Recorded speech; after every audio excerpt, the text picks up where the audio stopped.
Paramedics worked quickly. The girl's breathing was shallow, her skin clammy, and her wrists bore faint marks, possibly from restraints. Her clothes were wrinkled and thin, not suitable for the chilly London air. As the medical team moved her onto a stretcher, Rex stood frozen, ears tilted forward, watching every motion.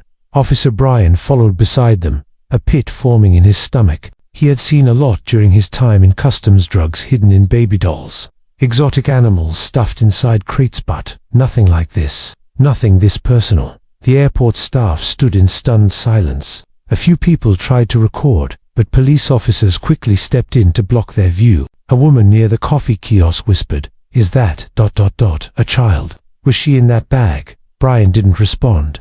He was already on the radio with headquarters, requesting full surveillance footage from Terminal 3. Whoever left that suitcase had to be caught, and fast. The lead paramedic called out, "She has a faint pulse. BP's dropping. We need to move now." The girl was rushed through a side exit toward the ambulance bay. Brian stayed close, his thoughts racing. How long had she been in that suitcase? What if Rex hadn't noticed? What kind of monster would smuggle a child like luggage? A younger officer, Emma Clark, approached him as the scene cleared. "Sir, you think this is a trafficking case?" "I don't think I'm sure of it," Brian said quietly. She looked shaken. "I've read about stuff like this, but seeing it, I know." He cut in. "We've got to act fast. Get all footage from the last 4 hours. Find anyone who touched that carousel or left that suitcase. There's no way they just dumped it here." Brian turned back toward Rex, who was now sitting calmly beside the carousel, tail wagging faintly. His job was done, but his eyes never left Brian. "You saved her, buddy," Brian muttered under his breath, scratching behind Rex's ears. "You really saved her." Within the hour, news had already begun spreading across social media. Someone had snapped a blurry photo of the child being carried away and uploaded it, with the caption, "Something serious going down at Heathrow. Looks like a child was found in a suitcase." The comments exploded. By the end of the day, the story had made headlines. Customs dog alerts to unclaimed bag, airport in shock, as child found inside back at the police operations room. Officers huddled around monitors watching security footage. It took time, hundreds of passengers, dozens of suitcases, but finally, they spotted it. At 1:47 p.m., a tall man in a grey hoodie and dark jeans was seen wheeling the suitcase through the arrivals terminal. He paused at Carousel 12, looked around nervously, then placed the suitcase beside it as if it belonged and walked away. No boarding pass, no companion, just disappeared into the crowd. "Pause it," Brian ordered. "Zoom in on his face." The image was grainy but clear enough. A scar on the man's left cheek. He didn't look at the camera directly, but his face was partially visible from the side. "Run this through the facial recognition system," Brian said. Now, behind him, Rex gave a single, sharp bark. Brian turned. "You feel it too, huh?" Rex stood, tail straight, eyes locked on the monitor, as if he understood everything. Brian smiled faintly. "Good boy." The race had just begun. The ambulance lights faded into the distance as Officer Brian Kemp stood still in the terminal, watching the footage on loop. The man with the scar on his cheek, he had walked away so casually. No panic, no hesitation. He had clearly done this before. Brian turned to Officer Emma. "Any hits on facial recognition?" She shook her head. "Not yet. We're checking Interpol databases now. If this guy's been involved in trafficking before, we'll find him." The airport's sterile, polished floors and the distant sounds of flight announcements felt strange now. Everything had changed in the past hour. Rex sat quietly by Brian's feet, alert but calm, as if he knew they were still in the middle of something much bigger. Then the call came in. It was from the hospital. Brian grabbed the receiver and put it on speaker for Emma and the customs supervisor, Alan Green, to hear. "This is Dr. Morgan from St. Thomas Hospital," the voice said, calm but serious. "The little girl is stable. She was dehydrated and had traces of sedatives in her blood, strong ones. She was sedated long enough to be transported without making a sound." Brian clenched his jaw. Was she harmed? No visible signs of trauma or abuse, but she's terrified. She hasn't said a word, doesn't respond to English. She might not understand it. Emma leaned in. "Any idea about her identity?" "That's the tricky part," Dr. Morgan replied. "She had no ID, no tags, nothing. But we scanned for microchips. Just in case, and we got something. Brian's eyes widened. A chip, like a pet chip. Yes, implanted just under the skin on her back, not standard for humans, but used in some black market trafficking networks. We forwarded the data to Interpol. Silence fell over the room. Brian rubbed his forehead. They chipped her like cargo. Rex growled softly, as if he understood the inhumanity of it all. Back at the hospital, little Myra, named temporarily by the nurses, lay in a quiet room surrounded by soft toys and gentle lighting. She stared at the ceiling, eyes wide and unblinking.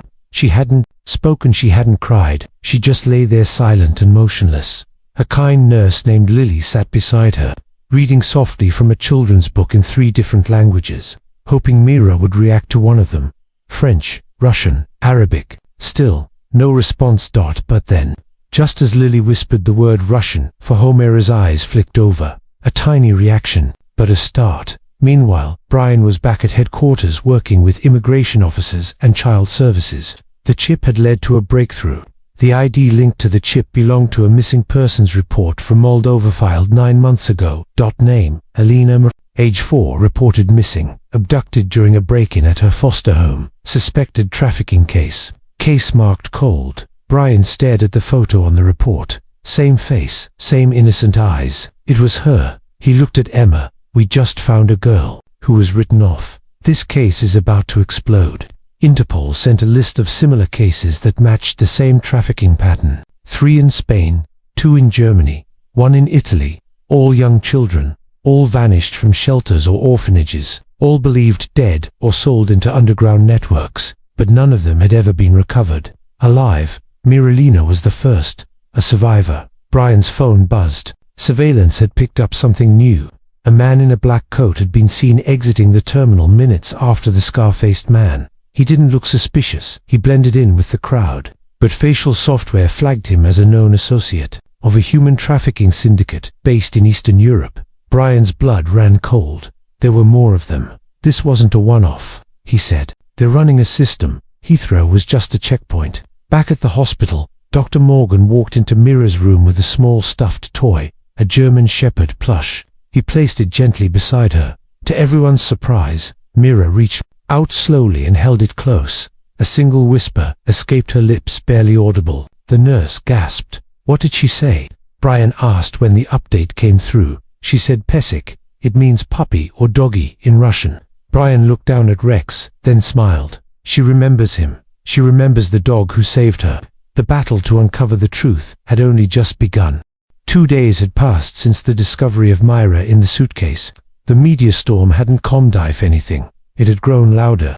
News anchors debated the rise of human trafficking at international borders. Social media was flooded with photos of Rex, now called a hero dog, and hashtags like #SavedByRex were trending in multiple countries. But behind the headlines, the investigation was racing against time. Interpol had confirmed Mira's identity through DNA. Her real name was Alina Mararo, a 4-year-old Moldovan girl reported missing nearly a year ago. Authorities had originally suspected she was kidnapped by a trafficking network operating across the Balkans, but no one thought she'd ever be seen again until now. Inside the Joint Task Force room at Heathrow's Security Division, Brian stood before a massive whiteboard filled with photographs, flight records, and maps of Europe marked with pins and strings. Emma pointed to a series of flight routes. There's a pattern. Moldova to Ukraine, then into Poland. From there, they split the children across multiple European airports using fake passports and couriers. Brian studied the path, and Heathrow was the final leg. That means more kids could be on the way, or worse, might have already passed through undetected. We need to move fast, Emma said. The man who dropped the suitcase, Interpol, just ID'd him. Nikolai Vitrovsky, Moldovan national, known trafficker, disappeared 5 months ago. He resurfaced here, in London. Brian tapped the scarred photo. He's not working alone. We saw the man in the black coat too. He's their handler, probably coordinating drop-offs. Suddenly, a new alert came through. Another unclaimed suitcase. This time in Brussels airport. Belgian authorities found it during a random customs check. Same suitcase model, same hidden compartment. But this time, it was too late. The child inside had died, likely from prolonged sedation and lack of oxygen. Brian slammed his fist on the desk. "They're playing a numbers game," he growled. "Transport 10 kids. Even if 2 or 3 die along the way, the rest still get sold." Emma swallowed hard. Monsters. Back in London, Myra Lina was making small steps in her recovery. She was still silent most of the time, but she no longer cried when someone walked in. She clutched the stuffed German Shepherd at all times, refusing to let it go. It reminded her of Rex, of the moment her nightmare ended. Lily, the nurse, sat beside her one evening and asked gently, "Do you remember where you came from?" Myra blinked. "Was it a house or a car? Can you draw it for me?" Myra reached for the crayon and slowly drew a square. Then another, smaller square inside it. A window. Lily guessed. The girl nodded faintly. She added bars on the window. Lily gasped. They kept her locked in. That single drawing was passed along to the investigative team. It told them that the traffickers were holding the children in confined spaces. Safe houses turned into holding cells. The urgency multiplied. If they could find the locations, they might rescue others still alive. Meanwhile, Brian received a confidential tip. A warehouse had been rented near the port of Dover by a company tied to Nikolai's fake identity. The lease began 3 weeks ago and ended in just 2 days. Brian's instincts fired. That warehouse could be a transit stop or, worse, the next loading point. By nightfall, a SWAT team assembled outside the location. Drones flew overhead. Brian stood by with Rex at his side, both of them tense and ready. The signal was given. Officers stormed the warehouse. Inside, they found crates, dozens of them. Some were filled with counterfeit goods, others were empty. But in the back corner, they discovered a false wall. Behind it 3 small children, alive, terrified, but alive. Brian's breath caught in his throat. 2 boys and 1 girl, all under the age of 6, covered in blankets, blinking into the flashlights. None of them could speak English. None knew where they were. But when one of the boys saw Rex, he smiled. The first smile he had shown in weeks. The team called in medical services and Interpol. This wasn't just a sting operation anymore, it was becoming a rescue mission. Emma approached Brian. "We got them just in time." Brian nodded, still watching the kids. "And we're not done, because somewhere out there, more suitcases waited, and more innocent lives were counting on someone or something to save them." And they still had Rex. The children rescued from the Dover warehouse were rushed to a secure pediatric recovery center under heavy protection. None of them spoke English. All were dehydrated, sedated, and malnourished.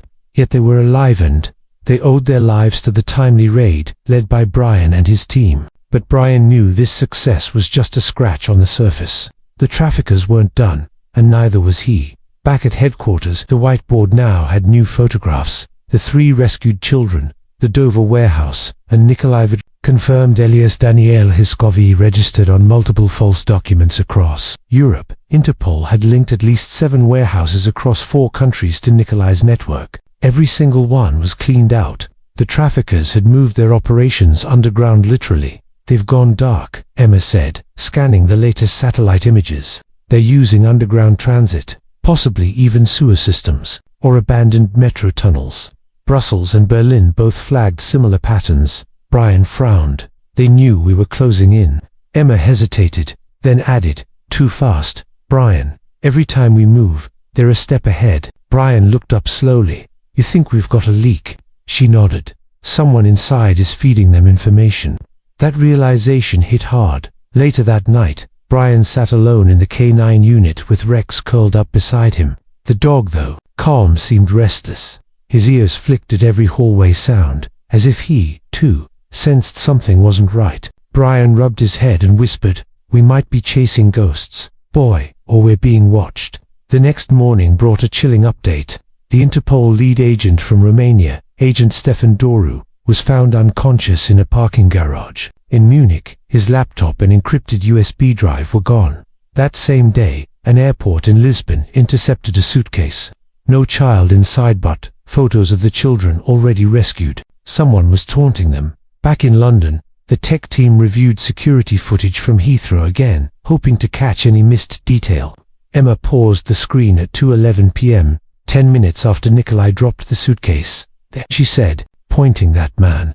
He's not on any manifest, no ID. He blends in too easily." Brian squinted at the screen. Zoom in on his badge. It was faint, but clear enough. The man wore a contractor pass, a cleaning staff ID. His name, R. Iqbal. They ran the name through the system. No such employee existed. He had access to all zones. Emma whispered. That means the traffickers planted someone inside the airport. It was the proof they feared. There was indeed a leak inside the system and, worse, the traffickers were now watching them from within. Brian made a decision. We shut down internal communications. No emails, no open radio. We work face-to-face only. From now on, only verified task force members get access to sensitive information. Emma looked concerned. If they know we're hunting them this closely, they might retaliate. Brian gave a firm nod. Then let them. But we hit first. Later that day, Brian visited Myra at the hospital. She was sitting up now, slowly responding to basic words. When she saw Rex walk in beside him, she smiled for the first time in days. Brian knelt beside her. Hey little one, you remember him? She nodded and touched Rex's nose gently. Brian showed her a small picture one of Nikolai. Myra's smile faded. Her body tensed. That's him, isn't it? Brian asked softly. She slowly nodded. Then she pointed to a scar drawn across her own cheek with her finger. The mark matched Nikolai's exactly. She remembers, Lily said from the doorway. She's our witness, Brian replied. The only one who saw his face and lived. That night, just as Brian was locking up his files, his phone buzzed. A message. No number. You're too late. Stop chasing ghosts. More suitcases are coming. And you won't hear the next one bark. Brian froze. His pulse quickened. He looked over at Rex, who was now standing at the door, tail stiff, ears alert. Whoever sent that message knew exactly who they were dealing with, and exactly how close Rex had come to ruining their plans. The traffickers were preparing something bigger, and this time they were going to make it personal. The warning message haunted Brian all night. You won't hear the next one bark. It wasn't just a threat, it was a challenge, a message laced with confidence, taunting the very heart of their operation. Whoever was running the trafficking ring had eyes inside and was one step ahead.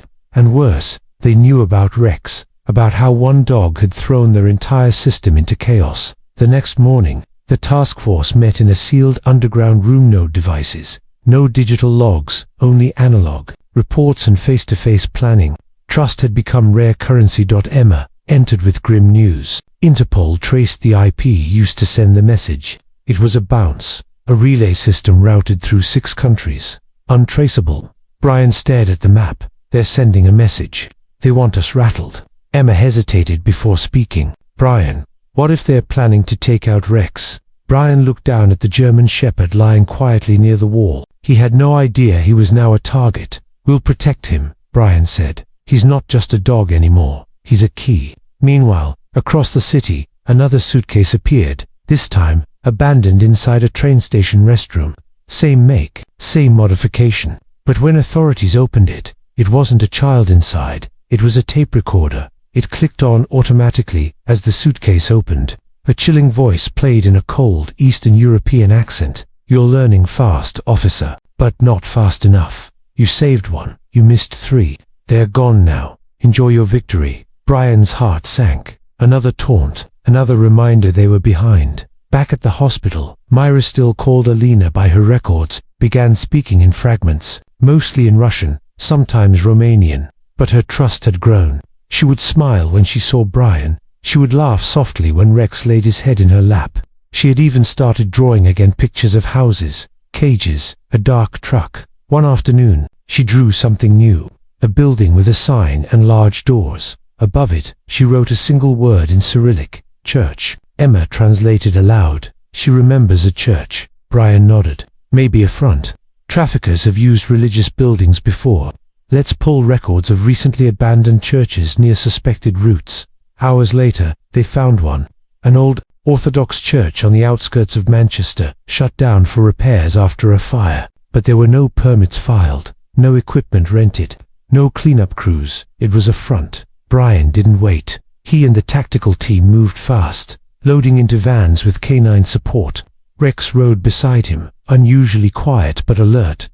As they approached the location, it appeared abandoned from the outside, boards over the windows, dust on the doors. But Rex began to growl. Low, warning, Inside, the team breached the doors. Silence then. Suddenly a blinding flash. A small device triggered on entry loud, enough to stun ears. Shattered concentration. Rex yelped, backing into a corner. Brian fell forward, covering his face. Ambush. Pull back. Gunshots cracked from the shadows. Short, controlled bursts. It wasn't a rescue. It was a trap. Whoever had used the church had cleared it just hours ago, but they'd left one thing behind. Tripwire, connected to a device designed to cause confusion and panic. After the smoke cleared and the gunfire stopped, the team swept the area. No traffickers, no children, just a laptop, left on the altar, like a message from the devil himself. Brian opened it. One video was playing, grainy footage of a dimly lit room. Children, 5 of them, sitting quietly, guarded by a masked man. Then a close-up of Nikolai's face. He looked directly into the camera. "You shouldn't have come here. You should have stopped. This is your fault now." The screen went black.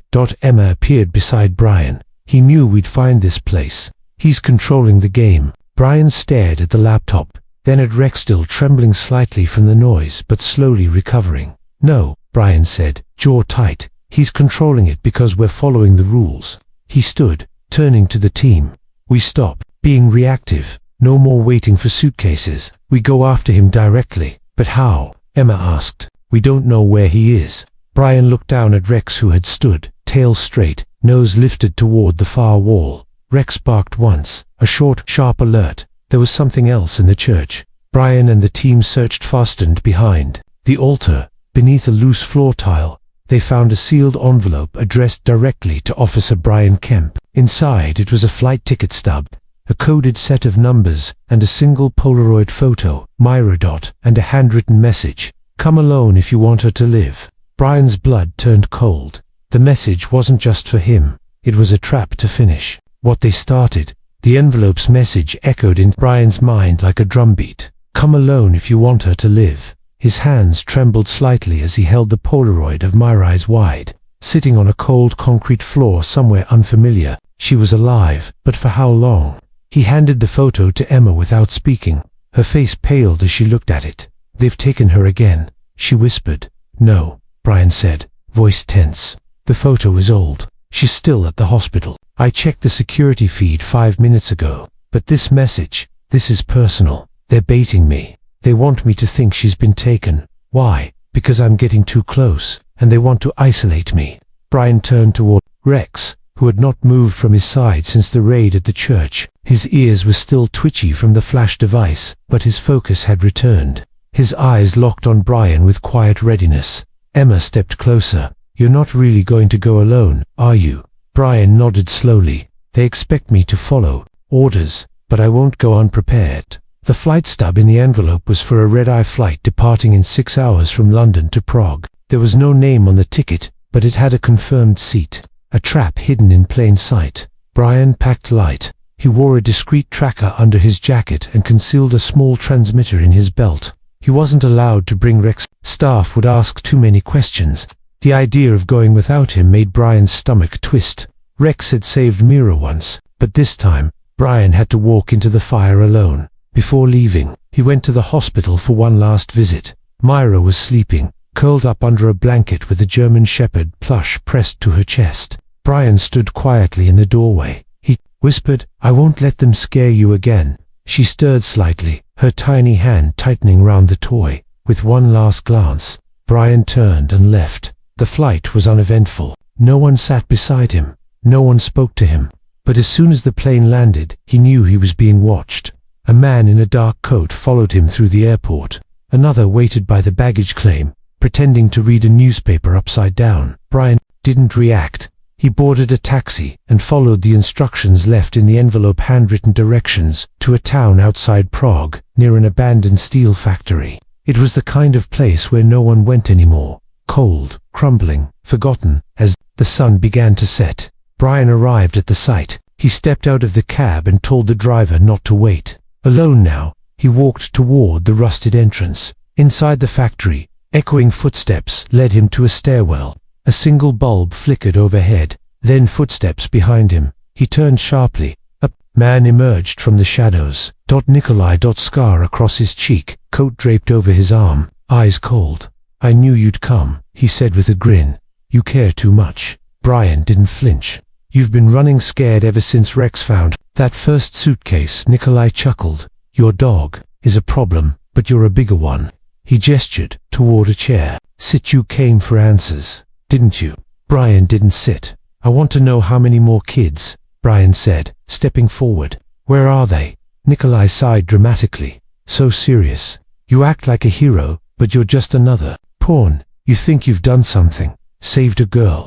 There are thousands more. We've been doing this for years. We don't stop just because one suitcase barked. Brian clenched his fists. You're finished.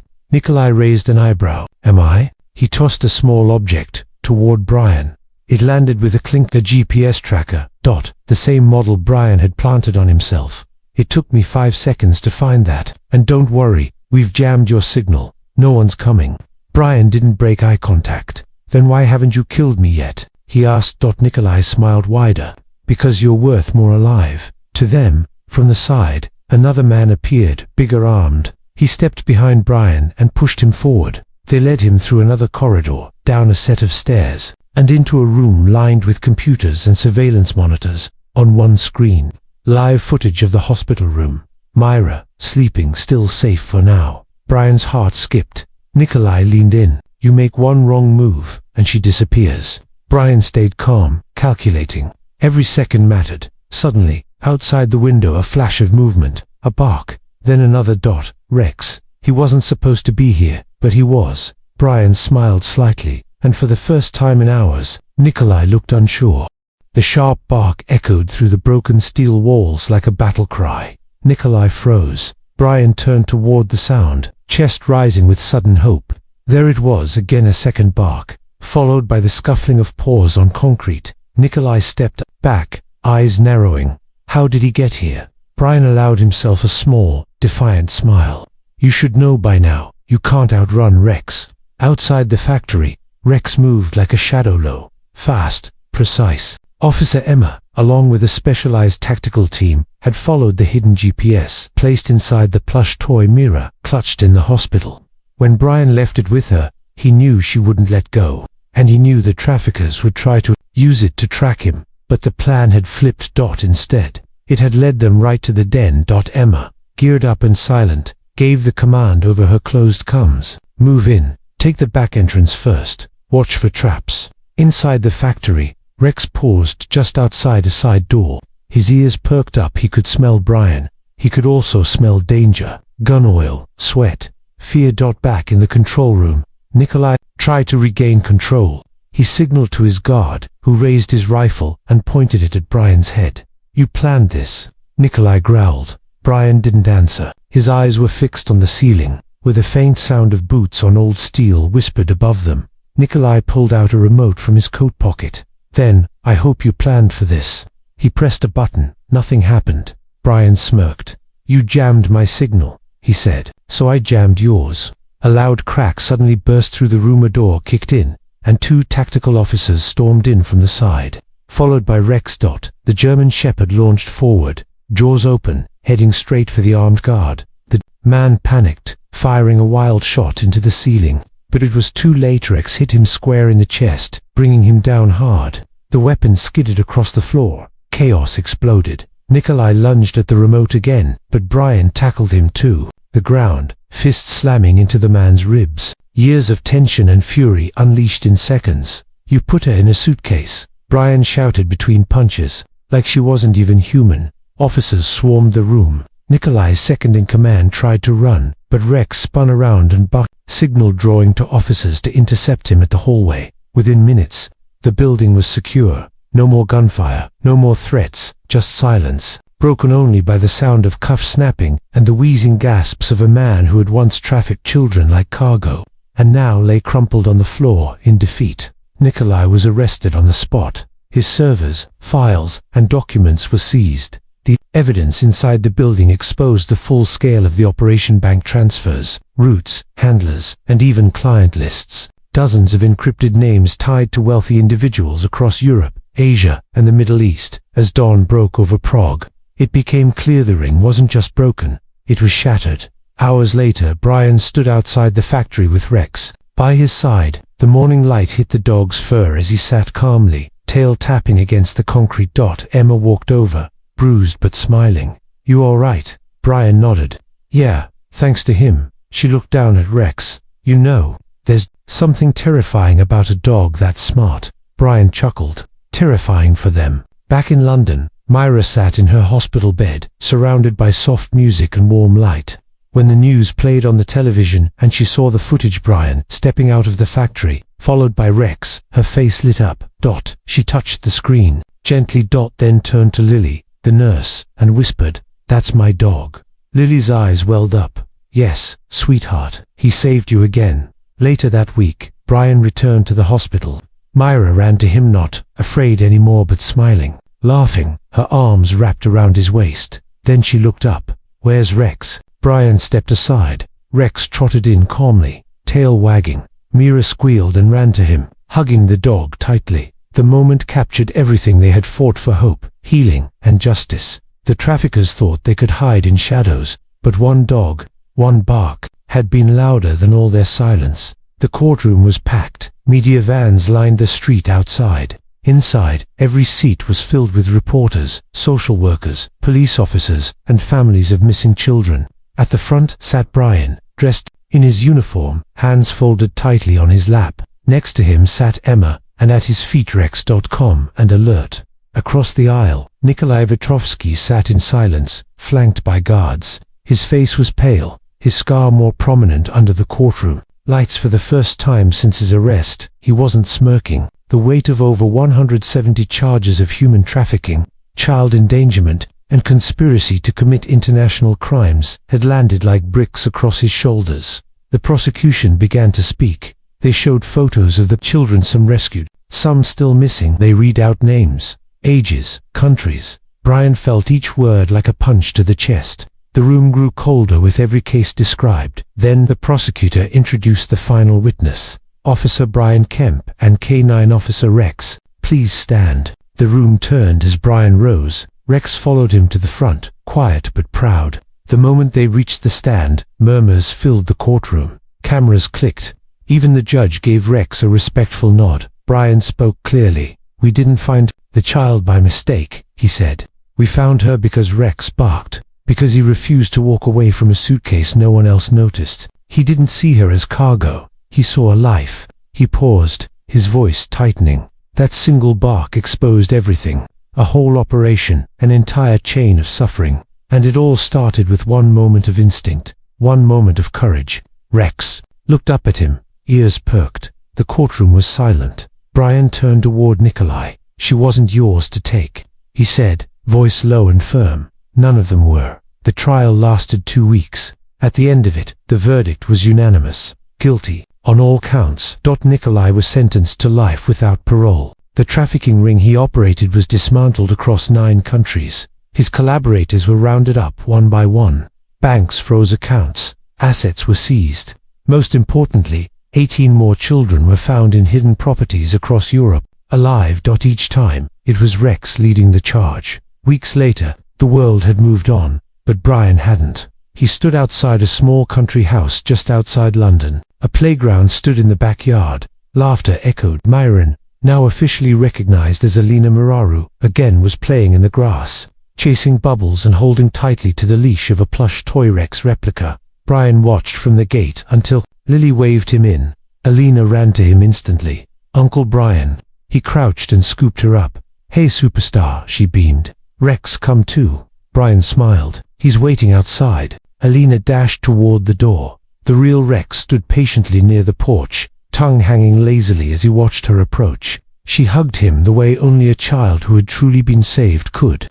Rex closed his eyes and leaned into her arms. Inside, Lily poured tea for Brian. "She's doing better every day," she said. "Therapists are stunned. She barely flinches anymore.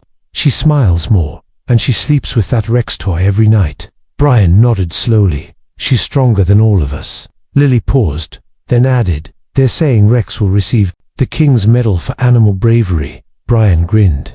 About time. 2 months later, the ceremony was held at a public park in London. Thousands gathered. Flags flew. Families stood together, some with children who had been saved by the operation. Alina sat in the front row, proudly holding a small flag and wearing a white dress. A general stepped forward to present the medal. 2K9 Officer Rex, he declared, whose bark saved not only a single life, but shattered a criminal empire and exposed a darkness hidden in plain sight. The medal, gold-plated, engraved with Rex's name, was placed gently around his neck. The crowd erupted in applause. Rex didn't bark. He just sat tall, tongue hanging, ears alert, tail wagging ever so slightly. He didn't need to understand the words. He'd already understood what mattered. That evening, Brian stood alone in his kitchen, watching the sky turn gold.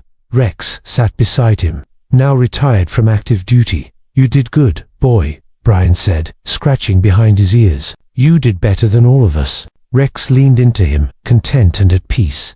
For every life that had been lost, at least one had been found, and for every shadow that once ruled the corners of the world, there was now a light, a bark, a heartbeat, a hero with fur and courage no words could describe.